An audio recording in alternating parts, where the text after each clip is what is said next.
নমস্কার। ওবম্যান ফাউন্ডেশন আয়োজিত শ্রদ্ধেয় শ্রী যুগল কিশোর মুখোপাধ্যায়ের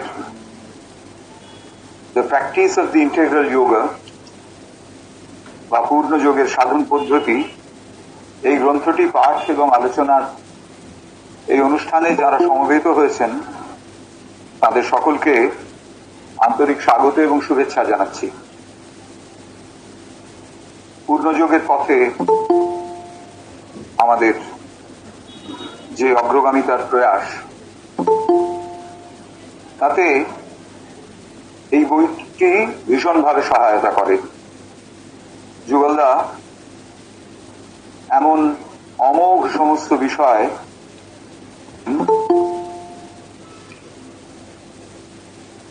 এমন সমস্ত ব্যক্তি অভিজ্ঞতার বৈশিষ্ট্যগুলিকে তিনি আমাদের সামনে তুলে ধরেছেন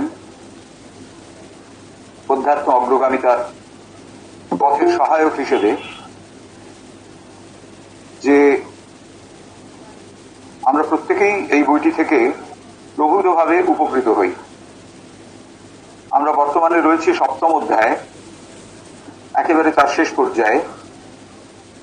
এই অধ্যায়ের শীর্ষক হচ্ছে on self surrender to the divine, অর্থাৎ ভগবানের কাছে আত্মসমর্পণ। এই বিষয়টি নিয়ে বিস্তারিত আলোচনা করেছেন। আমরা সেই আলোচনা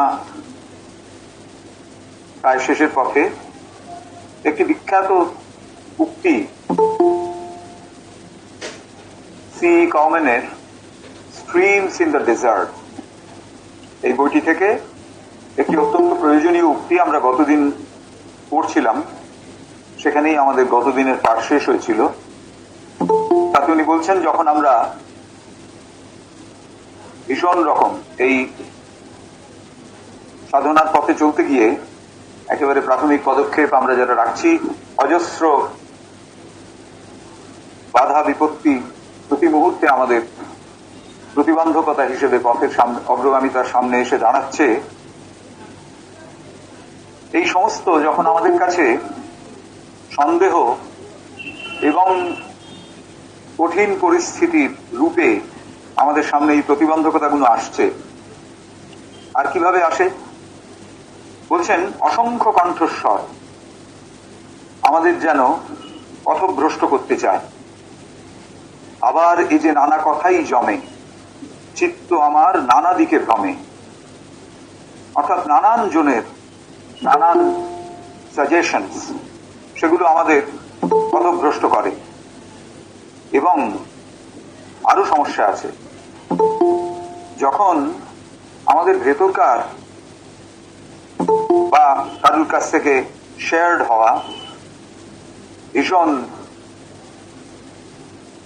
কিছু বুদ্ধিদীপ্ত যুক্তিধর্মী বিষয়, সেগুলো একরকম উপদেশ আমাদের সামনে দিচ্ছে। এই বুদ্ধি, এই যুক্তি, এগুলি কিন্তু একেবারে জীবন পথে চলতে গিয়ে অত্যন্ত অমোঘভাবে পাওয়া, খুবই গুরুত্বপূর্ণ এগুলি।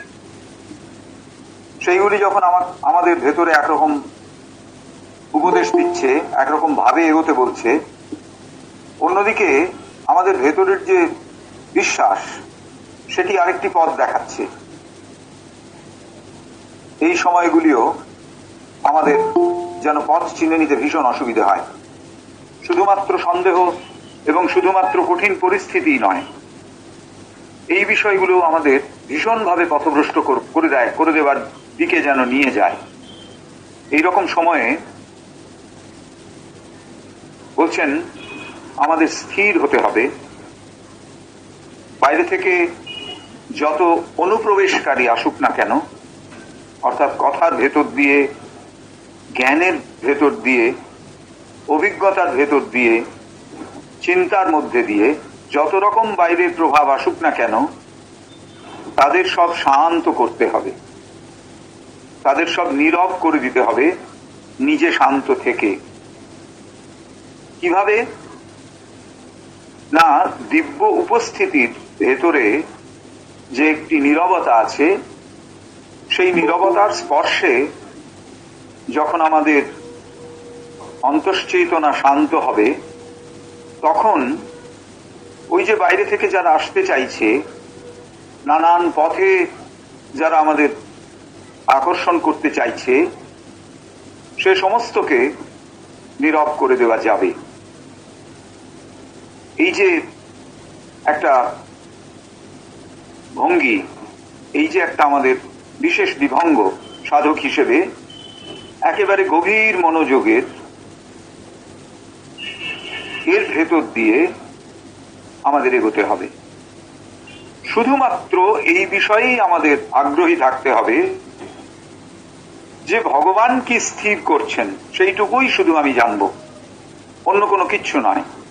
আর ভগবান কি স্থির করছেন সেইটা জানতে গেলে বাইরের যত রকমের অদিব্য প্রভাব সেগুলিকে নীরব করে দিতে হবে। হয়তো এমন হতে পারে যে আপাত দৃষ্টে বাইরের যে প্রভাবকে আমরা অদিব্য বলছি, সেই প্রভাবের ভেতর দিয়েই ভগবানের কোন নির্দেশ আমাদের কাছে আসছে, এটা হতে পারে। কিন্তু যতক্ষণ না আমরা সেই সমস্ত প্রভাবকে নীরব করে দিতে পারবো, ততক্ষণ এমনকি তাদের কোনো একটির ভেতরেও যদি সামান্যতম দিব্য স্পন্দনের রেশও থাকে, সেটি আমাদের কাছে পৌঁছবে না। আর এই নীরব কিভাবে করে দেব না, আমাদের নিজেদের অন্তরকে নীরব করে দিব্য উপস্থিতির প্রত্যক্ষতার স্পর্শে আমাদের অন্তশ্চেতনা নীরব হয়ে যাবেন, এবং সেই নীরবতার ভেতর দিয়েই আমরা ইন্ট্রুডার বলছেন যাদের, বাইরে থেকে প্রবেশ করছে যারা, তাদের নীরব করে দিতে পারব। বলছেন একমাত্র যখন আমরা একা হয়ে যাব, যখন এই পৃথিবীর আলো ছায়া কোনোভাবেই আমাদের পথরোধ করবে না, এবং যদি আমরা সাহস করে অপেক্ষা করি, এরকম ভাবে নীরবতার সঙ্গে এবং আমাদের ভেতরে ভীষণ রকম প্রত্যাশী হয়ে, দিব্য স্পর্শের প্রত্যাশী হয়ে এবং নীরব হয়ে আমরা যদি অপেক্ষা করি, খুব একটা সময় লাগবে না, যখন একেবারে স্পষ্ট প্রভাব, স্পষ্ট ছাপ, স্পষ্টভাবে আমরা দেখতে পাব যে ভগবানের যে ইচ্ছা, উইল অফ দ্য ডিভাইন, সেইটি আমাদের ভেতরে স্পষ্ট হয়ে যাবে। এই পর্যন্ত আমরা গতদিন পড়েছিলাম। আজকে তারপর থেকে আমাদের পাঠ শুরু হচ্ছে। তিনটি কথা এই অংশে বলছেন। ওয়ারিজ, অ্যাংজাইটি অ্যান্ড ট্রেপিডেশন, উদ্বেগ, উৎকণ্ঠা এবং অনাগত বিষয় সম্পর্কে দুশ্চিন্তা। এগুলি ভীষণভাবে মানুষই তিনটি বিষয়। বিশেষত যখন আমরা অত্যন্ত গুরুত্বপূর্ণ কোনো পদক্ষেপ করতে চাই, অত্যন্ত গুরুত্বপূর্ণ কোনো সিদ্ধান্ত যখন আমরা নিতে চাই, তখন এই ওয়ারিজ, অ্যাংজাইটিস অ্যান্ড ট্রেপিডেশনস এগুলি আমাদের ভেতরে ভীষণভাবে আসে।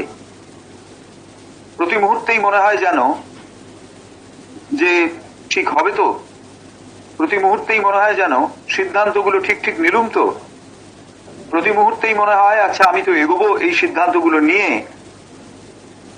ভবিষ্যতে আবার কোনো অসুবিধাজনক কিছু আসবে না তো। এখানে যুগলদা বলছেন, সাধক যখন একবার ভগবানের কাছে, ভগবানের হাতে নিজেকে সমর্পণ করে দিয়েছেন, তখন উদ্বেগ, উৎকণ্ঠা বা অনাগত বিপদ বিষয়ের যে ভাবনা, সে সমস্ত কিছুকেই মন থেকে তাড়িয়ে দিতে হবে। এটা একেবারে জোর করে করতে হবে, এবং এটা একদম অবধারিত একটি বিষয় যে যখন আমি ভগবানের হাতে নিজেকে সমর্পণ করে দিয়েছি, তখন সমস্ত রকম উদ্বেগ, উৎকণ্ঠা, অনাগত বিপদ মন থেকে একেবারে তাড়িয়ে দিতে হবে। অভ্যাসের ভেতরে, মনের ভেতরে, আমাদের স্কিম অফ থিংস এর ভেতরে তাদের আনলে চলবে না। কারণ তখন তো সাধক সম্পূর্ণভাবে ভগবানের এই যে প্রেম বিধান, মানে ভগবান যে আমাদের ভালোবাসেন, তার ভেতরে আমরা তো আশ্রয় পেয়েছি। এবং এই প্রেম বিধান কিরকম, যে সর্বজ্ঞ, অর্থাৎ সেখানে এমন কিচ্ছু নেই যা ভগবানের দৃষ্টির ভেতরে যা নেই। সবটুকু যেন তিনি একেবারে আমাদের প্রতি অপার প্রেমের ভেতর দিয়ে আমাদের আশ্রয় দিয়েছেন, প্রেমের ভেতরে আমাদের আশ্রয় দিয়েছেন। এইটি যদি হয়, এইটি যদি আমাদের ভেতরে বিশ্বাস সত্যি সত্যি থাকে, তাহলে ওয়ারিজ, অ্যাংজাইটিস এন্ড ট্রেপিডেশনস থাকবে না। এটি একেবারে নিশ্চিত। তো বলছেন যে সাধক সম্পূর্ণভাবে ভগবানের সর্বজ্ঞ প্রেমবিধানের ভেতরে যখন আশ্রয় পেয়েছেন, তখন এইগুলোকে তাড়াতেই হবে, সরাতেই হবে। যদি এমন সময়ে ভক্তের বা সাধকের চেতনায় সামান্যতম অস্বস্তির সৃষ্টিও হয়ে থাকে, উদ্বেগ, উৎকণ্ঠা কিংবা অনাগত বিপদ সম্ভাবনার মধ্যে, তাহলে এমনটাই বোঝা যাবে যে তার বিশ্বাসের ভিত্তিটা খুব দৃঢ় হয়নি, সেখানে গোলমাল আছে। অতএব তার যে সমর্পণ, সেটাও খুব দৃঢ় নয়। তাকে আদৌ সমর্পণ বলা যায় কিনা তা নিয়েও সংশয় রয়েছে। তখন এই পরিস্থিতিতে কিন্তু নিজেকে আবার নতুন করে এক্সামিন করবার, নিজের বিশ্বাসকে, নিজের যে সম্পূর্ণরূপে ভগবানের হাতে সমর্পিত করে দেওয়া, সেই সমর্পণকে আবার প্রশ্নের সামনে নিয়ে আসবার একটা বিষয় নিশ্চিতভাবে রয়েছে। খাঁটি সমর্পণ এবং এই উদ্বেগ, উৎকণ্ঠা, অনাগত দুশ্চিন্তা, এ দুটো কখনোই একসঙ্গে থাকতে পারে না। এ দুটো কোনো সময়ই একসঙ্গে থাকতে পারে না। এ খুব চমৎকার যুগলদা এখানে বলেছেন যে সোনার পাথর বাটির মতো কিংবা বৃত্তাকার চতুষ্কোণের মতোই তা অবাস্তব। এটা কোনোদিনই হতে পারে না। তো এই জায়গাটি আমাদের বিশেষ করে নজর দেওয়া। একবার আশ্রম থেকে ফেরবার দিনে আমার খুব ইচ্ছে যে একটি বিষয় নিয়ে আসা, মানে মায়ের স্পর্শধন্য একটি আর্টিকেল, সেটি নিয়ে আসবার আমার খুব ইচ্ছে। কিন্তু যিনি সেটি আমাকে দেবেন, তিনি এমন একটি সময় বলেছেন যে আমি ওই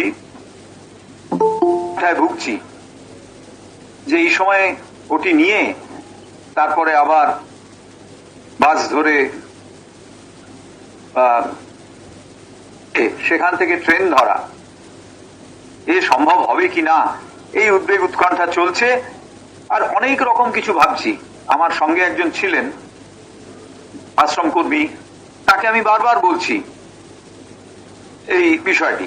তিনি তখন আমাকে এই কথাটি বলেছিলেন, অনেক আগেকার কথা বলছি আমি। তিনি বলেছিলেন যে তুমি যখন মায়ের উপরে নির্ভর করেছ এবং যখন তুমি মায়ের একটা বিশেষ বিষয় পাচ্ছ, তার মানে এটা খুব নিশ্চিত যে মায়ের সঙ্গে তোমার একটি সংযোগ স্থাপিত হয়েছে। তাহলে কেন তুমি এই বিষয়গুলো নিয়ে চিন্তা করছো, যে কবে কখন এখান থেকে বাস পাবে, পৌঁছতে পারবে কিনা? এটা তো মাই তোমাকে ব্যবস্থা করে দিচ্ছেন। সেই জন্যই তো স্কিম অফ থিংস এইভাবে সাজানো হয়ে গিয়েছে। তো এইটিতে আমার ভেতরে যেন একটা ধাক্কা লাগলো। ওই যে আমি বলছিলাম যে উদ্বেগ, উৎকণ্ঠা ইত্যাদি যদি আসে এবং সেটা যদি আমি বুঝতে পারি, তাহলে আমার বিশ্বাসকে, আমার সমর্পণকে নতুন ভাবে ভেবে দেখবার সময় এসেছে। তো আমার তাই মনে হলো যে নিশ্চিতভাবে আমার সমর্পণ তখনও সেই জায়গাতে যায়নি, এখনো যায়নি, কিন্তু বিশেষ করে তখন আমি ভেবে মনে মনে ভাবছিলাম যে আমি বোধহয় বেশ মায়ের কাছে সমর্পিত হয়ে রয়েছি। সেটা তখনো হয়নি। তো যেমন উদ্বেগ, উৎকণ্ঠা বা অনাগত বিষয় সম্পর্কে দুশ্চিন্তার ভাবটি মানুষের ভেতরে আসে, তেমনি সব থেকে মুশকিল হলো বেশিরভাগ সময়ই এগুলো এমন ভাবে চলে আসে যে মানুষ সচেতন থাকে না। সেই জন্যে হয় তাকে বাইরের কেউ সচেতন করে দেন, অথবা সাধারণভাবে নিয়ম হচ্ছে যে প্রত্যেকটি ক্ষেত্রে নিজের ভেতরকার ভাবগুলোকে একবার রিভিজিট করা, একবার দেখা, প্রতি মুহূর্তে আমাদের ভেতরে যে রিয়াকশনস হচ্ছে সেগুলোকে একবার দেখা, তাহলে এই দুর্বলতাগুলো, এই নেগেটিভিটি গুলো ধরা পড়ে এবং সেগুলোকে সংশোধনের সুবিধে থাকে। সুতরাং অন্তরে যদি সামান্যতম উদ্বেগ, উৎকণ্ঠা, ভয় এসব থাকলেই সাধক কিন্তু সচেতন হবারও সুযোগ পান এবং নিজেকে তিনি সংশোধন করে নেন। আচরণগত সব ত্রুটির পরিবর্জন ঘটিয়ে, অর্থাৎ আচরণে যা কিছু ত্রুটিমূলক বিষয় মানে ত্রুটির বিষয় আছে সেগুলোকে সমস্ত পরিবর্জন করার সুযোগ করে দেয় এই উদ্বেগ, উৎকণ্ঠা এইসবের স্পর্শ। কিন্তু এটা কখন হবে? যখন আমরা এগুলো সম্পর্কে সচেতন হব, যখন আমরা we got carried away with those worries, anxieties and trepidations and fear of obviously, তখন কিন্তু কোনোভাবেই আমাদের এগুলো আলাদা করে মনে পড়বে না। সুতরাং এরকম ক্ষেত্রে আমাদের যে রিজলভ, আমাদের যে প্রতিজ্ঞা, আমাদের যে একটা নিশ্চিতভাবে এই কাজটিতে আমরা যে এসেছি, নতুন ভাবে তাকে আবার দৃঢ় করবার একটা সুযোগ তৈরি করে দেয়, যাতে সমর্পণ এরকম হয় পারফেক্ট অ্যান্ড ওয়েল এস্টাবলিশড, সংশুদ্ধ এবং সুপ্রতিষ্ঠ হয়, এবং তার চেতনায় ভগবানের প্রতি এক শান্ত বিশ্বাস আসে। শান্ত বিশ্বাস বলছেন to make his surrender sound and perfect and establish in his consciousness a state of tranquil trust in the divine. Tranquil trust in the divine. এই যে tranquil trust, tranquility of the trust, এটি খুব একটা জোরালো বিষয়। আমাদের ভেতরে যখনই ট্রাস্ট, বিশ্বাস আসে, তখনই আমাদের বাইরে আমরা যখন মনে করি আমাদের ভেতরে একটা বিশ্বাস এসেছে, তখন না বাইরে তার একটা প্রকাশের ভীষণ যেন চেষ্টা দেখা যায়, ভীষণ চেষ্টা বাইরে প্রকাশের। মায়ের দিকে সবে ফিরতে চেষ্টা করেছি কি করিনি, ভেতর থেকে বাইরে থেকে বারবার অনেক মানুষকে বলে বেড়াচ্ছি, খোঁজ করছি কোথায় মাদার সিম্বলের আংটি পাওয়া যাচ্ছে, সেটা পড়লে লোকে দেখলে ভাববে যে না, এর ভেতরে সেই বিশ্বাস আছে। সুতরাং এই ক্ষেত্রে হচ্ছে ট্র্যাঙ্কুইল ট্রাস্ট হচ্ছে না, এখানে ট্রাস্টের ভেতরে একটা অস্থিরতা আছে। সেখানে বোঝা যাচ্ছে যে আমার বিশ্বাস জোরালো হয়নি, যেন আমি বারবার মনে করছি যে না, আমাকে অন্য লোকের সামনে এটাকে প্রতিষ্ঠিত করতে পারলে বোধহয় আমার বিশ্বাস ঠিকঠাক হচ্ছে না। সেই জন্য এই কথাটি খুব গুরুত্বপূর্ণ। Tranquil trust in the divine, the trust in the divine has to be tranquil, একেবারে নীরব, একেবারে শান্ত একটি বিশ্বাস, এইখানে আমাকে স্থিত হতে হবে। তারপর বলছেন one last point, and we have come to the end of our essay on surrender. একেবারে শেষে চলে এসেছেন। এটা ভীষণ important. It is as regards the place of the role of prayer in the life of a sadhak who has resigned himself to the divine care. ভগবানের হাতে সম্পূর্ণ নিজেকে নিবেদন করেছি, ভগবানের হাতে নিজেকে সম্পূর্ণরূপে নিবেদন করেছি, resigned myself to the divine care. Now what would be the role of prayer in the life? আমার জীবনে প্রার্থনার ভূমিকাটি কি হবে? সমর্পণের যোগে যুক্ত হয়েছি এবং ভগবানের কাছে সম্পূর্ণরূপে নিজেকে নিবেদনের প্রয়াস করছি। ঠিক আছে, তাহলে প্রার্থনার ভূমিকাটা কি? বলছেন, সাধক যখন প্রথম শরণাগতি সাধনায় প্রবেশ করলেন, তখন থেকে আমরা যদি সেই সময় থেকে শুরু করি, তাহলে যখন তিনি সার্বিক এবং সংশুদ্ধ শরণাগতি বা সমর্পণে পৌঁছবেন, এর মাঝখানে একটা দীর্ঘ পথ পরিক্রমা থাকে। তিনি যখন একেবারে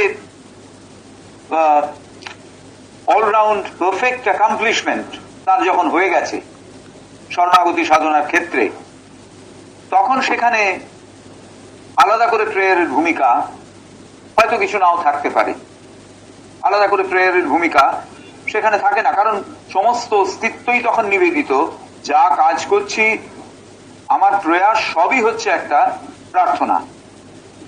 কিন্তু এই যে দীর্ঘকালীন পথ পরিক্রমার প্রথমটায়, এটা খুবই স্বাভাবিক যে জীবনে নানা সমস্যার সম্মুখীন হচ্ছি আমরা। এই সময়ে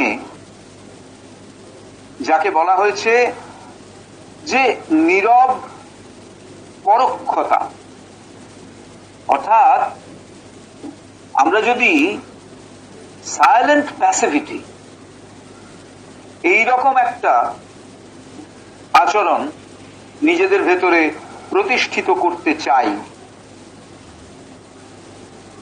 এবং সেটিকে হয়তো প্রতিষ্ঠিত করলুম, কিন্তু সেটাকে চিরস্থায়ীভাবে ধরে রাখতে পারছি না, এইরকম একটা সমস্যা আমাদের ভেতরে আসে। যে এই যে সাইলেন্ট প্যাসিভিটি, অর্থাৎ জীবনের পথে আমি চলছি, নানান রকম ঘাত প্রতিঘাত আসছে, সেগুলিকে নেগোশিয়েট করে করে আমাকে এগোতে হচ্ছে।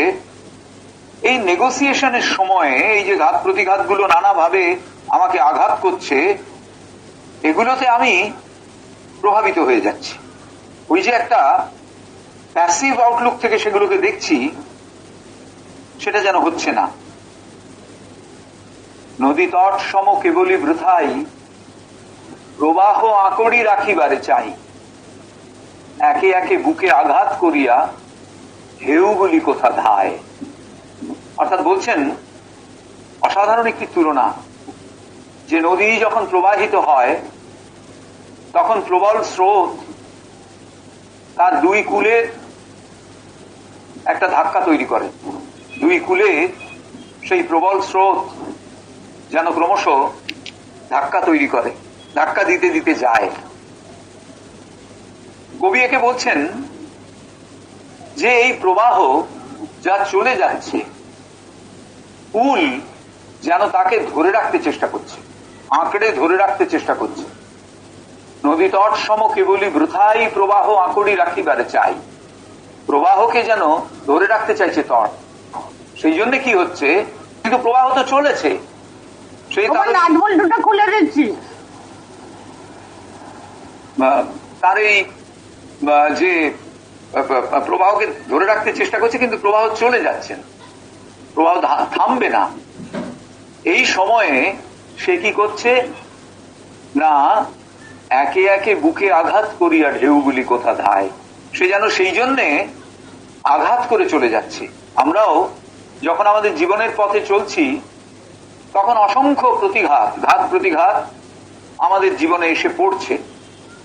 আমরা সেগুলোকে যেন তার বেশিরভাগই আমাদের প্রভাবিত করছে, কারণ কোনো না কোনো ভাবে আমরা তাকে বোধহয় ধরে রাখতে চাইছি।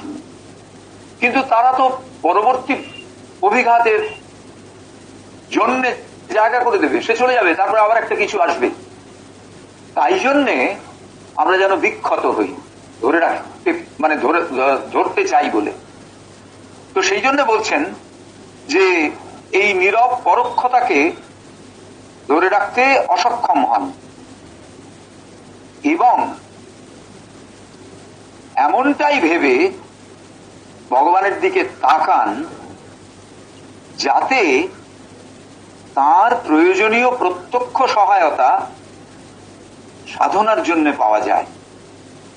তো এরকম সময়ে আমরা ভগবানের দিকে তাকাই, ভগবানকে বলি যে ভগবান, এই যে কষ্ট আমি পাচ্ছি এগুলো থেকে আমাকে মুক্ত করো।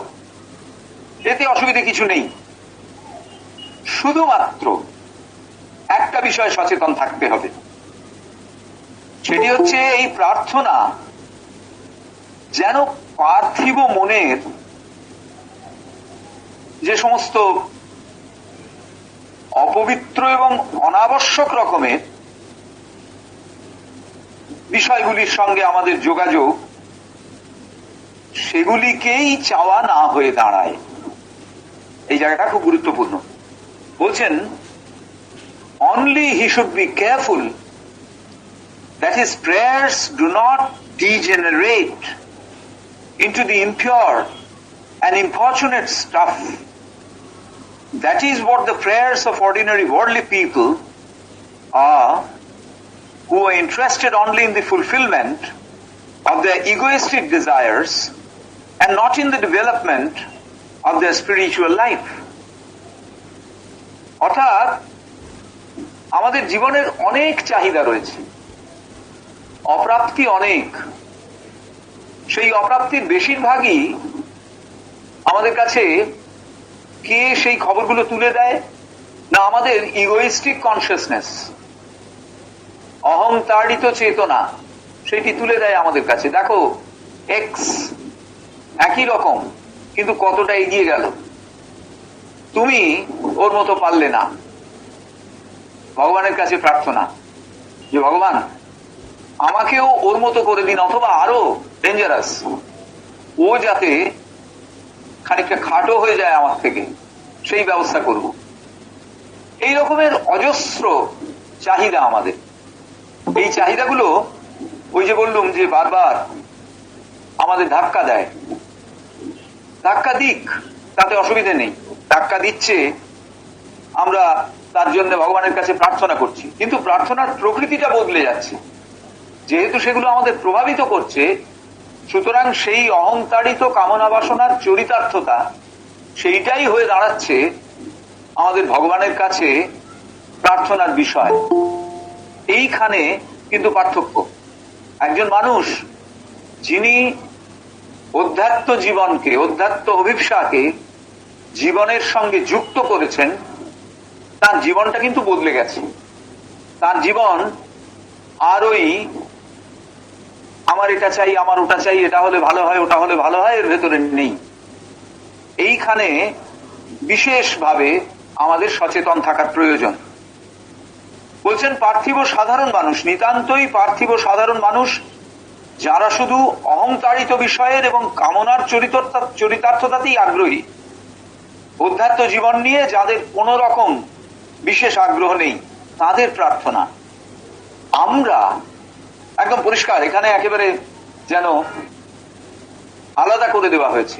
আমরা যারা সচেতন ভাবে অধ্যাত্ম পথে পদক্ষেপের চেষ্টা করছি, এমন মানে এটা মনে রাখতে হবে যে যারা পার্থিবতার বৃত্তের মধ্যে রয়েছেন তারাও কিন্তু অধ্যাত্ম অগ্রগতির মধ্যে রয়েছেন, তারা সচেতন নন, আমরা সচেতন হবার চেষ্টা করছি। এইটা আমাদের ভেতরে পার্থক্য।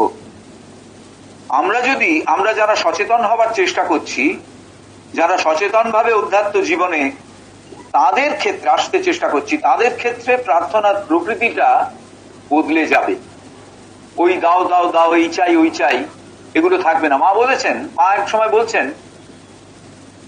যে তোমরা মন্দিরের ভেতরে কম যাবে, মন্দিরের মধ্যে তোমরা খুব কম যাবে। তার কারণ মন্দিরের ভেতরে দেবতার যে বিগ্রহ, বেশিরভাগ খুব পপুলার মন্দিরের মধ্যেই সেই দেবতার বিগ্রহের মধ্যে দিব্য গুণগুলি আর নেই। সেটা সম্পূর্ণরূপে অধিকার করে নিয়েছে অদিব্য সমস্ত বিষয়। তার কারণ যারাই ওই মন্দিরে যাচ্ছেন তারাই ওই ব্যক্তিগত অহংতাড়িত কামনার চরিতার্থতার প্রার্থনা নিয়ে যাচ্ছেন, এবং তারা কেউ 5 আনা, কেউ 8 আনা, কেউ হাজার হাজার টাকা, কেউ কোটি কোটি টাকার পুজো দিচ্ছেন শুধুমাত্র এই ধরনের ব্যক্তিগত কিছু অহংতাড়িত কামনা বাসনার চরিতার্থতার জন্য। এই যে ওয়েভ, এই যে ভাইব্রেশন, সেটি সমগ্র মন্দিরকে পরিব্যাপ্ত করে রেখেছে, বিশেষত গর্ভ মন্দিরের ভেতর, তার ভেতরটিকে সেটি পরিব্যাপ্ত করে রেখেছে। ফলে ভগবান আর সেখানে নেই, তিনি দেখছেন এটা তার জায়গাই নয়, সেইটা চলে গিয়ে সেখানে যেন ডেমনিক ফোর্স এসে বসেছে। এই জায়গাটিতে আমাদের বিশেষ সচেতন থাকতে হবে। অর্থাৎ আমরা যেন ব্যক্তি জীবনের সাফল্য ব্যর্থতার নিরূপণে অহংতাড়িত কামনা বাসনার চরিতার্থতাকেই বা অচরিতার্থতাকে একমাত্র বলে বুঝে না নিই। আমাদের প্রার্থনায় যেন এই বিষয়গুলি না আসে। এটা গেল 1 নম্বর। 2 নম্বর হলো, তাহলে একজন অধ্যাত্ম অভিপ্সু শরণাগতি সাধক যার কথা বলছেন, তার প্রার্থনার সঙ্গে একজন সাধারণ পার্থিবজনের প্রার্থনার পার্থক্য কোথায় কোথায় থাকবে? একদম ভীষণ পার্টিকুলার যুগলদা এখানে বলছেন যে, in what way then are the prayers of a Sharanagati sadhak distinguished from the normal prayers of men? কোথায় এই পার্থক্য? একদম আরো স্পষ্ট করে বলতে গেলে, আমরা যারা অধ্যাত্ম অভিপ্সু বলে মনে করছি, আমাদের ক্ষেত্রে আমাদের যে প্রার্থনা সেটি যারা সেরকম ভাবে নিজেদের ভাবছেন না, এখনো সচেতন নন যারা, তাদের সঙ্গে কোথায় কোথায় থাকবে, কোথায় কোথায় পার্থক্য হবে। 7টি জায়গা যুগলদা পয়েন্ট আউট করেছেন। প্রথম বলছেন, যখনই কোনো সমস্যার মুখোমুখি হন কোন একজন সাধক, তখন তিনি কি করবেন? সমস্যার সম্মুখীন হয়েছেন, একেবারে ভয়ঙ্কর একটি সমস্যা, পারিবারিক হতে পারে, সামাজিক হতে পারে, পেশাগত জীবনের সমস্যা হতে পারে। আমরা তো প্রতি মুহূর্তেই নানান সমস্যার মধ্যে রয়েছি। যখনই তিনি সেই সমস্যার সম্মুখীন রয়েছেন, তখন তিনি ভগবানের দিকে ফিরে সমগ্র পরিস্থিতিটি একেবারে নির্ভুল অনুপুঙ্খতায় তার সামনে রাখবেন। যা যা ঘটেছে সবটা ভগবানের সামনে তিনি রাখবেন, এবং কি প্রার্থনা হবে তার? যাতে ভগবান প্রত্যক্ষভাবে তার সেই সমস্যায় হস্তক্ষেপ করেন। আর কিছু নয়, তুমি এইটা করে দাও, এটা নয়, এই সমস্যায় আমি পড়েছি, তোমার সামনে এটা আমি এনেছি, এবারে তুমি একে যেরকম ভাবে এই ঘটনাকে এই পরিস্থিতিকে পরিচালিত করতে হয় সেইভাবে করো। Just to place the thing before the mother. আমরা সাধারণত কি করি না, এই ধরনের কঠিন সংকটের ভেতরে পড়লে মাকে চিঠি লিখি। কেন মাকে চিঠি লিখি? তার কারণ এই নয় যে আমরা পথ খুঁজে পাচ্ছি না, তার কারণ এই যে আমরা পথ খুঁজতে চাইছি না। কারণ আমাদের খোঁজা ওই বাইরের বুদ্ধি দিয়ে খোঁজা হবে। সেই জন্য আমরা মায়ের কাছে চিঠি লিখছি, সমস্ত পরিস্থিতিটি পর্যালোচনা করে যা যা হয়েছে সব মায়ের কাছে চিঠি লিখছি এবং প্রার্থনা করছি, মা তুমি তোমার হস্তক্ষেপ এই বিষয়ের মধ্যে আমি চাইছি। এমন নয় যে তিনি নানান রকম ভাবে নানান সহায়তার সন্ধান করেছেন, একে জিজ্ঞেস করেছেন, ওকে জিজ্ঞেস করেছেন, এরকম ভাবে যাকে আমরা পরিভাষায় বলি এইরকম কৌশল অবলম্বন করেছেন, সেই রকম ভাবে একটা ডিপ্লোম্যাটিক তার জেস্টার হয়েছে, সেগুলো ফেইল করেছে। আচ্ছা বাবা ঠিক আছে, যখন কোনো সমাধান হলো না, এইবারে তখন অন্তিম বিকল্প হিসেবে ভগবানের সহায়তা চাইছি, তা নয়, সেটা হবে না। সেই সমস্ত রকমের চিকিৎসার পরে যখন নিরাময় হচ্ছে না, তখন আয়ুর্বেদিক কি হোমিওপ্যাথিক ট্রিটমেন্টের কাছে চিকিৎসার জন্য মানুষ আসে, সেরকম নয়। একেবারে প্রথম থেকেই যে কোনো সমস্যার সম্মুখীন হলে that has to be placed with all its ins and outs before the mother, before the divine, before God. ভগবানের কাছে সেটি রাখো and pray to the mother to intervene directly into our problem. এটা গেল 1 নম্বর। 2 নম্বর হচ্ছে, মানে এটি হচ্ছে যারা আমরা অধ্যাত্ম পথে আসছি তাদের আচরণ এরকম হবে। দ্বিতীয় হচ্ছে, সাধক কখনোই ভগবানকে সমাধান সম্পর্কে অথবা কত দ্রুত সেই সমাধান আসবে সে সম্পর্কে তার কি নির্দেশ সেটি জানতে চাইবে না। অর্থাৎ এইরকম প্যাঁচে পড়েছি, মা এবার তুমি ঠিক কি হলে আমি বেরিয়ে আসবো, কতদিন আমার লাগবে এইটা আমাকে বলে দাও। জ্যোতিষীর কাছে গিয়ে আমরা যেমন বলি যে এই যে আমার হাত দেখুন, এই যে আমার গ্রহচক্র দেখুন, এবারে আপনি বলুন ঠিক কিভাবে এবং কতদিনের মধ্যে আমি বেরিয়ে আসবো।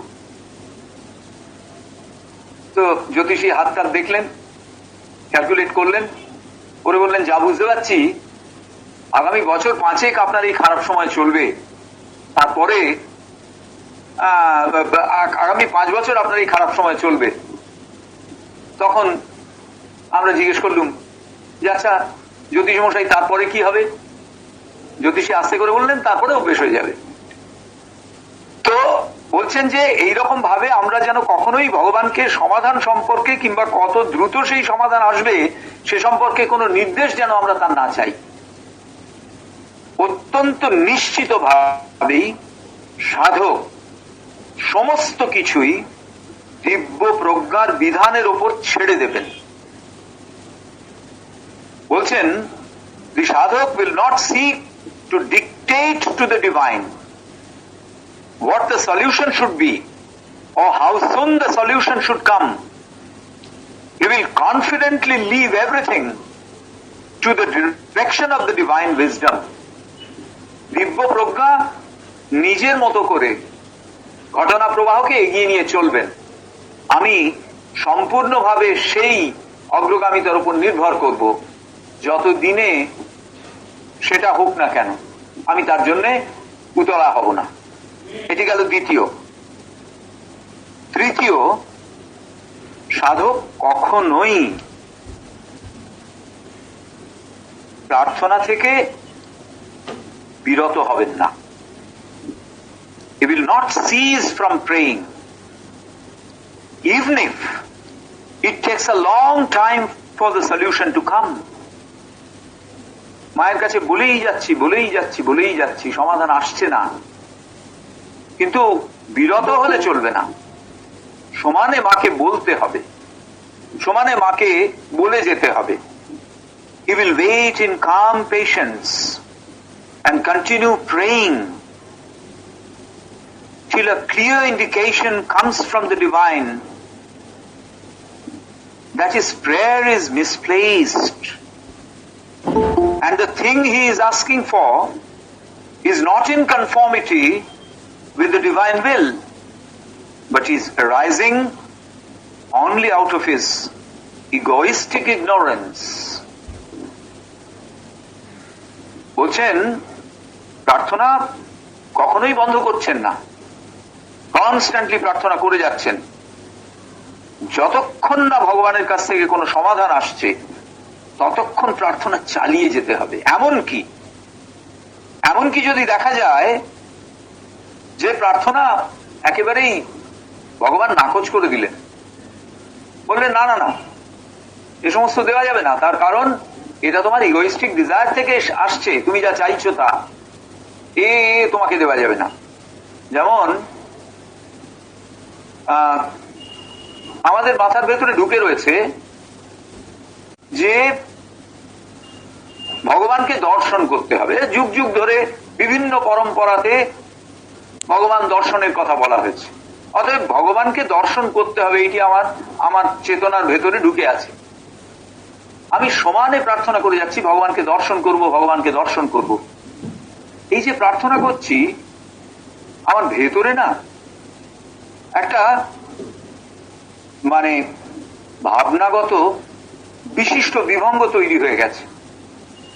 দর্শন মানে দেখব, কি দেখব না, ভগবানের এইরকম রূপ দেখব, অথবা এই আলো দেখব। অনেক সাধকের নানান অভিজ্ঞতা পড়েছি, লাল আলো দেখবো, নীল আলো দেখবো, গোলাপি আলো দেখবো, ইত্যাদি ইত্যাদি। এগুলি তৈরি হয়ে গেছে। এগুলো আসলে তৈরি হয়েছে আমার ভেতরকার খুব সূক্ষ্ম একটা ইগোইস্টিক ডিজায়ারের ভেতর থেকে, ডিজায়ারের জন্যে। অর্থাৎ আমি সাধক, আমি তো ভগবান দর্শনের জন্য প্রার্থনা করছি, সুতরাং আমি বেশ অনেকটা এগিয়ে গেছি। এবারে আমি এইসব জ্যোতি টতি বা ভগবানের মূর্তি তিনি আসছেন এইসব দেখতে পাবো না। বলছেন যে ঠিক আছে, এই অহংকারিত বা সূক্ষ্ম অহং তার ভেতর দিয়ে আসছে, সব ঠিক আছে, কিন্তু যদি কেউ একজন বিশ্বাস নিয়ে কনস্ট্যান্টলি প্রার্থনা করে যান, তাহলে এক সময়ে ভগবান তাকে বুঝিয়ে দেবেন যে না, তোমার এই প্রার্থনা এমন যে তাকে গ্রান্ট করা যায় না, তার কারণ এর সঙ্গে ইগোইস্টিক কনসিয়াসনেস মিশে রয়েছে। স্বভাবতই প্রশ্ন আসে, আগেই তো বলে দিতে পারতেন, কেন এতদিন ধরে তিনি দেরি করলেন? তার কারণ ভেতরে ভেতরে তিনি তো তৈরি করছেন চেতনাকে। এমন একটি পরিস্থিতি, এমন একটি অবস্থা, চেতনার এমন একটি বিশেষ প্রকৃতি, যে প্রকৃতিতে তিনি যা চাইছেন তা যে পাবেন না, এইটি গ্রহণ করবার উপযুক্ততায় এসে আসে, সাধক আসেন। ভগবান সেই জন্যে সময় নিচ্ছেন। এই সময়ের ভেতর দিয়ে তিনি আস্তে আস্তে আমাদের গড়ে তুলছেন, আমাদের ভেতরের গ্রহিষ্ণুতাকে আস্তে আস্তে তিনি বাড়িয়ে তুলছেন। কিন্তু যদি আমি প্রার্থনার ভেতর দিয়ে তার সঙ্গে যুক্ত না থাকি, তাহলে আমার পক্ষে, আমাকে ভগবানের পক্ষে ওইভাবে প্রত্যক্ষভাবে গড়ে তোলা সম্ভব হবে না। সুতরাং এই কথা ভীষণ জরুরি যে সাধক will not cease from praying even if it takes a long time for the solution to come. যাই আমার প্রার্থনা হোক না কেন, আমাকে লেগে থাকতে হবে। মায়ের কাছে প্রার্থনা আমাকে একেবারে নিরন্তর করে যেতে হবে, কোনো সময় তার থেকে সরে থাকলে চলবে না। এটি হচ্ছে তৃতীয়। চতুর্থ, the sadhak is not debarred from taking some ancillary outward aid, but his first and foremost reliance, and a confident reliance at that, will always be on the divine grace. সাধক বলছেন সাধক বাইরে থেকে সহায়তা নিতে পারেন। বাইরে থেকে সহায়তা নেওয়া মানে ওই যে আমরা প্রার্থনা বললেই কি ভাবি, আমরা প্রার্থনা বললেই ভাবি যে একটি মন্ত্রের নিরন্তর উচ্চারণ। হ্যাঁ, সেটা আমরা নিতে পারি মায়ের কাছে যখন আমরা প্রার্থনা করছি, ওম আনন্দময়ী চৈতন্যময়ী সত্যময়ী পরমে, এইটি আমরা বারবার ভেতর থেকে বলছি। কিন্তু মনে রাখতে হবে এইটি হচ্ছে ancillary aid, ancillary outward aid, যেটি আমরা নিয়েছি। তাকে আমরা কি করছি না, তাকে আমরা যুক্ত করছি কার সঙ্গে? Confident Reliance on the divine grace, ভগবানের করুণার সঙ্গে তাকে আমরা যুক্ত করছি। কিরকম ভাবে না, এইটি আমরা যতবার উচ্চারণ করছি, সচেতন ভাবে আমরা আমাদের মায়ের সঙ্গে যুক্ত করার চেষ্টা করছি, যুক্ত করার প্রার্থনা করছি। অর্থাৎ আমাদের প্রার্থনার মূল জায়গাটা হচ্ছে to keep us connected with the mother. তার উপায় হিসেবে আমরা সহায়তা নিয়েছি ওই মন্ত্রে। অনেকে জপের সহায়তা নেন, হ্যাঁ, সেও করতে পারি। মন্ত্রের যেমন উচ্চারণ, তেমনি উচ্চারণের ভেতর দিয়েও জপের একরকম বিষয় থাকে। আবার যদি আমরা অজপা জপ করি, অজপা মানে প্রশ্বাস, নিঃশ্বাস প্রশ্বাস, এই শ্বাসে শ্বাসে জপ করা, এটিও কিন্তু মনে রাখতে হবে যে আমাদের মূল রিলায়েন্স, বিশ্বাস এবং কনফিডেন্ট রিলায়েন্স, সেটি হচ্ছে কিসের ওপর? না, on the divine grace, not on any outward things. Outward things গুলোকে আমরা কি করছি? না, আমাদের ওই ডিভাইন গ্রেসের সঙ্গে আমাদের যুক্ত হওয়ার সহায়ক হিসেবে নিচ্ছি। এগুলো যেন প্রধান হয়ে না দাঁড়ায়। এই যে সকালবেলা মায়ের ছবির সামনে আমরা কয়েকটি ফুল রাখছি, এটা যেন প্রথা হয়ে না দাঁড়ায়। এটার সহায়তায় আমরা কি করব? না, আমাদের সঙ্গে মাতৃচেতনার সংযোগের একটি উপায়, বা আমি যে মায়ের চেতনার শরণাগত, সেইটি আমি বুঝে নেওয়ার চেষ্টা করছি। কিভাবে? না, ফুলের মধ্যে কি আছে? ফুলের মধ্যে আছে একটি সুষমা, একটা অসাধারণ সুষমা। যে সুষমা, যে গাছটি সেই ফুল ফোটালো, সেই গাছ যেন ওই সুষমার ভেতর দিয়ে সেটিকে অফার করে ভগবানের কাছে। এটি হচ্ছে একটি প্রতীক। আমি যখন সেই ফুলটি মায়ের ছবিতে দিচ্ছি, এটি আমার বাইরের অভ্যাস, কিন্তু ভেতর থেকে কি আসছে? এই অভ্যাসটা কি করছে? আমাকে হেল্প করছে কিভাবে? না, আমি ভেতর থেকে আমার মধ্যেকার যা শ্রেষ্ঠ, সেগুলিকে ঠিক ওই ফুলের সুষমা এবং সৌন্দর্যের মতন সাজিয়ে নিয়ে তাকে আমি মায়ের কাছে দিচ্ছি। অর্থাৎ আমার চোখের চেয়ে দেখা, আমার কানের শোনা, আমার হাতের নিপুণ সেবা, আমার আনাগোনা, এই সব কিছুকে যেন আমি ওই রকম ফুলের সৌন্দর্য এবং সুষমার মধ্যে সাজিয়ে নিয়ে আমি তোমাকে সমর্পণ করছি। সুতরাং এক্ষেত্রে ফুল এবং সেটিকে সাজিয়ে দেওয়া, এটা হলো অ্যান্সিলারি এইড, এটা outward thing, but that is helping our inner prayer to become stronger. আসল জায়গাটা কোথায়? না, reliance on the grace of the mother, মায়ের করুণার উপরে আমাদের যে রিলায়েন্স, সেই জায়গাটি। এটি হচ্ছে চতুর্থ। পঞ্চম, even if the divine's answer does not come according to the sadhuk's expectations, or even if his prayers get completely thwarted, he will not lose a bit his love for the divine or his trust in the divine omnipotence, but merely resign himself gladly to the divine providence, accepting in full faith that such is what it should be at that moment for his veritable spiritual growth. এটি একটি ভীষণ জোরালো বিষয়। আমাদের খুব গভীরভাবে এটিকে অভ্যাস করতে হয়, কারণ ঠিক উল্টো হচ্ছে আমাদের প্রকৃতি। বলছেন, ভগবানের কাছ থেকে যে উত্তর এলো, সেটা আমার প্রত্যাশার অনুসারী একেবারেই নয়। আমরা চেয়েছিলুম যা, ভগবান আমাদের তা দিলেন না। আমরা চেয়েছিলুম এই, চেয়েছিলুম ওই, চেয়েছিলুম তাই, ভগবান সেটা দিলেন না। তাতে কি হবে? এবং দেখা গেল আমাদের এই যে প্রার্থনা, এটা সম্পূর্ণ বিফলে গেল, ব্যর্থ হলো, যেন একেবারে নষ্ট হয়ে গেল। কিন্তু তাই বলে ভগবানের প্রতি আমার ভালোবাসাকে এতটুকু কমে যেতে দেব না। অনেকেই আমরা দেখেছি, আমাদের অভিজ্ঞতায়, আমাদের আশপাশের পরিচিত অনেকেই কোনো একটি বিশেষ প্রার্থনা বা কোনো একটি বিশেষ এক্সপেকটেশনের জন্য ভগবানের কাছে প্রার্থনা করেছিলেন, সেটি ফুলফিলড হলো না। নানান বিষয়, চাকরিতে উন্নতি, পড়াশুনো, আরো নানান সাংসারিক নানান সমৃদ্ধি ইত্যাদি ইত্যাদি হলো না। সঙ্গে সঙ্গে ভীষণভাবে চেয়েছিলেন, সঙ্গে সঙ্গে তিনি, আমরা বলি, রেবেলিয়াস হয়ে গেল। অর্থাৎ ভগবানের প্রতি তার সব ভক্তি চলে গেল, সে যেন নাস্তিক হয়ে গেল। না না না, আমি আর যাই না, আমি আর মন্দির টন্দিরে যাই না। কারণ আমি দেখেছি, ভীষণ প্রার্থনা করেছিলাম, প্রত্যেক শনিবার, একটা শনিবারও আমি বাদ দিইনি, যত ভিড়ই থাক, কালীঘাটের গর্ভমন্দিরে আমি প্রবেশ করেছি। কিন্তু দেখো, মা আমাকে এটা দিলেন না।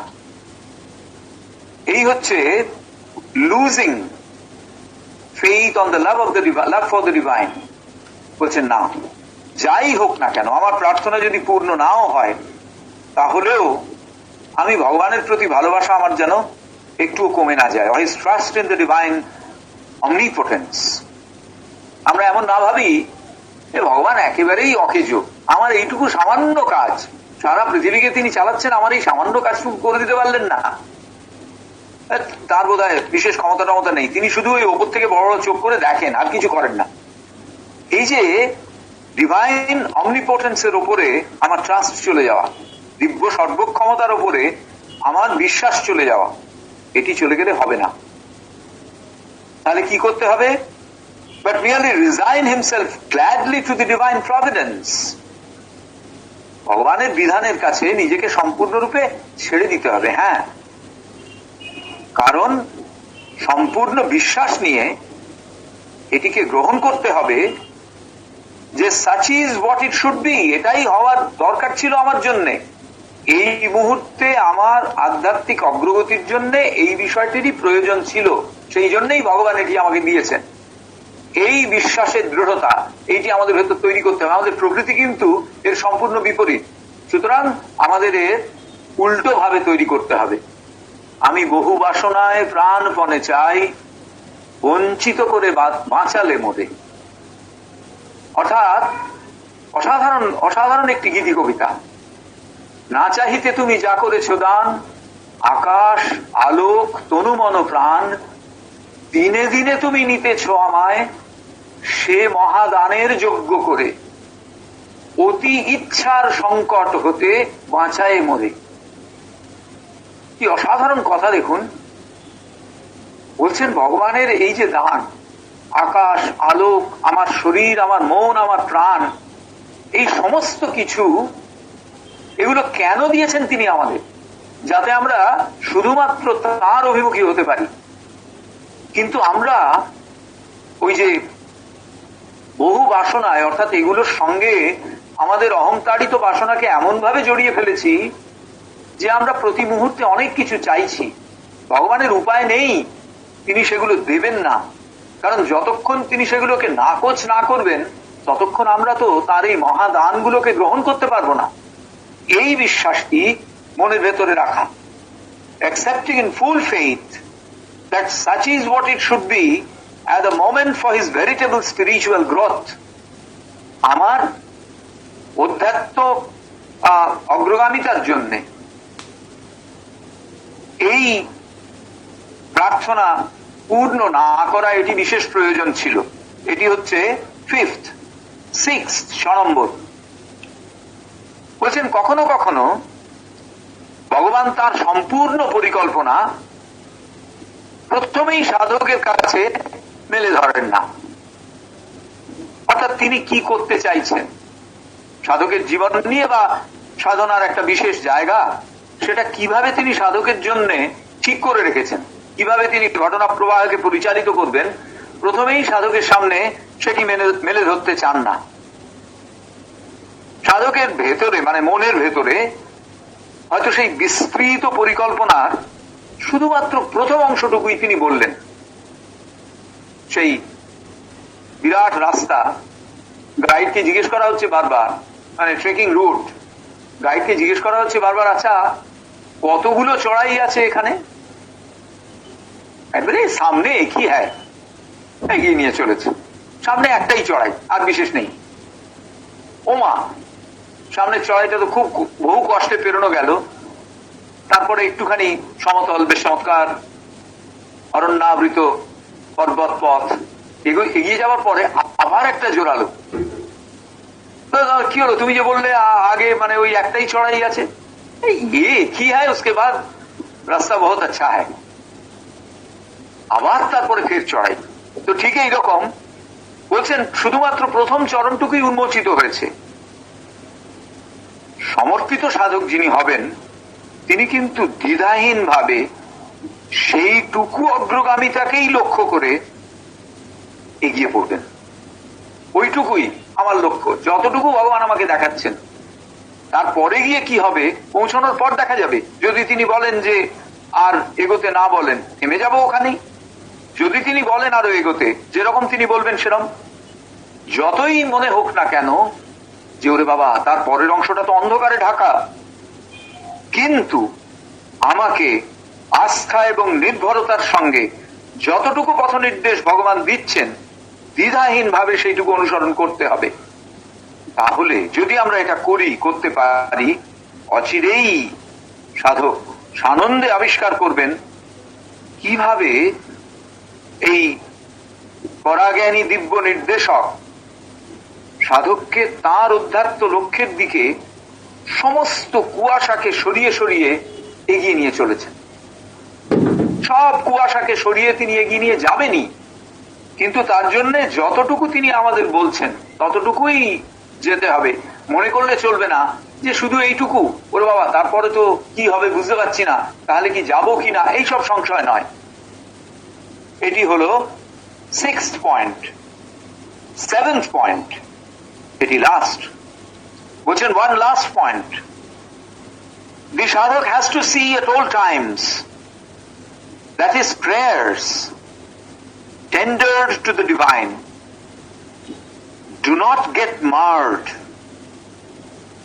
by the lack of faith or by rising of complaints and misgivings of any sort.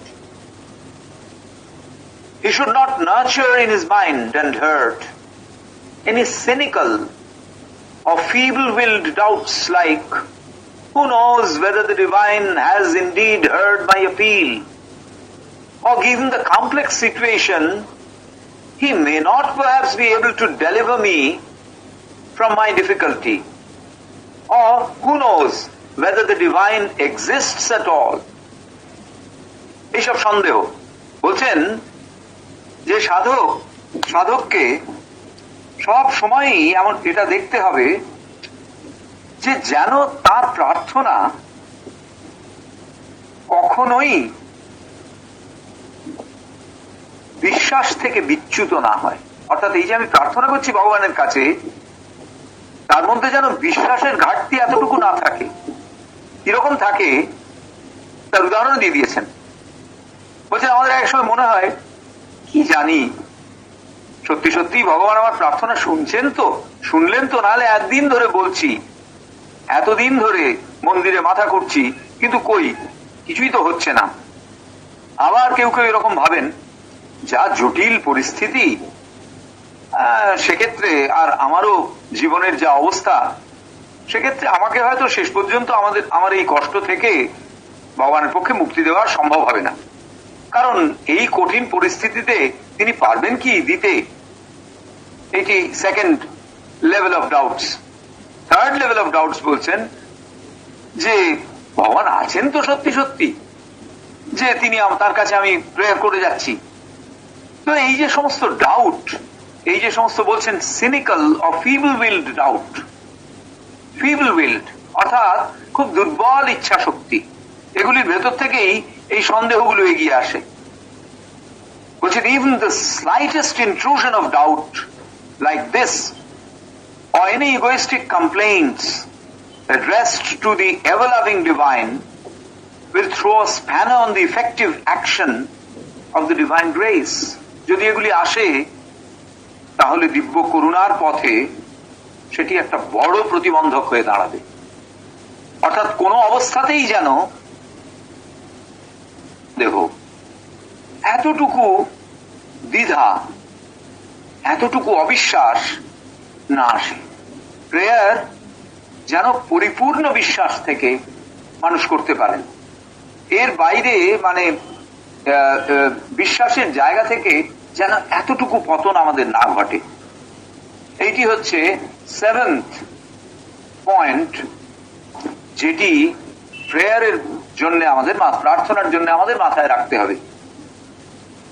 সব শেষে এই অধ্যায়ের শেষে যুগলদা বলছেন, let us close our essay on শরণাগতি Sadhana with a final mantra meant for the sadhaks. শরণাগতি সাধনার এই অধ্যায়ের এই রচনার একেবারে শেষে একটি মন্ত্র দিয়ে তিনি শেষ করতে চাইছেন। এটি বলছেন, watch for God in the events of your life. জীবনের প্রত্যেকটি ঘটনায়, প্রতি মুহূর্তে ভগবানের স্পর্শ, ভগবানের উপস্থিতি, এটিকে লক্ষ্য করার চেষ্টা করতে হবে। প্রতিটি ঘটনা যেটাই ঘটুক না কেন, তা যত অকিঞ্চিতকর হোক, যত বাইরের দিক থেকে অদিব্য বলে মনে হোক, যাই হোক না কেন, সেটির ভেতরে ভগবানের উপস্থিতিকে নিশ্চিতভাবে লক্ষ্য করার প্রয়াস চালিয়ে যেতে হবে। আর দুই, see only the hand of God in it all। ঘটনার প্রত্যেকটি স্তরে ভগবানের হাতকে যেন আমরা দেখার চেষ্টা করি। যাই ঘটুক, যেরকম কষ্টই আমরা পাই না কেন, তার ভেতরে যেন ভগবানের দিব্য স্পর্শকে আমরা অনুভব করি। তার কোনোটি ভগবানের থেকে আলাদা নয়, বিচ্ছিন্ন নয়। এই দৃঢ়তা, এই বিশ্বাস যদি আমাদের ভেতরে থাকে, তাহলে নিশ্চিতভাবে আমরা শরণাগতি সাধনার পথে এগোতে পারবো। Self surrender to the divine আমাদের ভেতরে নিশ্চিতভাবে বেড়ে উঠবে, একেবারে থ্রু দি মাদার্স গ্রেস, মায়ের করুণার মধ্যে দিয়ে। তো এইখানেই আজকে এই অধ্যায়, সপ্তম অধ্যায়ের শেষ হচ্ছে। আমরা আমাদের আজকের আলোচনাও এখানে শেষ করছি। পরের দিন, আগামী শনিবার সন্ধ্যে 7টায় অষ্টম অধ্যায়, সেটি আরো interesting. How to call and pray, কি করে আমরা ভগবানকে আবাহন করব এবং তার কাছে প্রার্থনা করব, এই বিষয়টি আমরা পরের দিন, এই অধ্যায়টি আমরা পরের দিন শুরু করব। আমার সঙ্গে আজকে যারা ছিলেন তাদের সকলকে আন্তরিক ধন্যবাদ জানাচ্ছি। যদি কারোর কোনো প্রশ্ন বা সংযোজন থাকে তাহলে করতে পারেন।